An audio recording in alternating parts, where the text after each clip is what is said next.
عہد صرف الفاظ کا مجموعہ نہیں ہوتا، یہ دلوں کی گہرائی سے نکلا ہوا وعدہ ہوتا ہے جو نیت، وفاداری اور سچائی کا آئینہ دار ہوتا ہے۔ مگر کچھ لوگ ہمیشہ سے ایسے رہے ہیں جو زبانی دعوے تو کرتے ہیں مگر عملی طور پر عہد کو پامال کر دیتے ہیں۔ یہی عہد شکنی ان کے ایمان کی کمزوری اور دل کی ٹیڑھ کی علامت ہے۔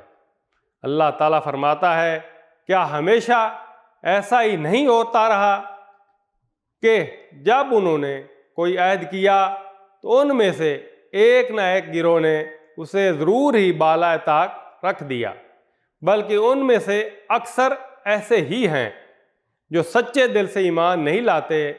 البقرہ آیت 100۔ یہ روش محض ماضی کا قصہ نہیں، آج بھی وہی روش دہرائی جا رہی ہے۔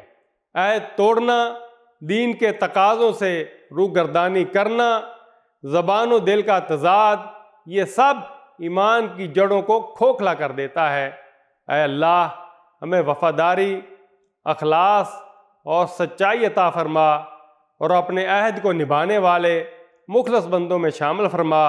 آمین یا رب العالمین۔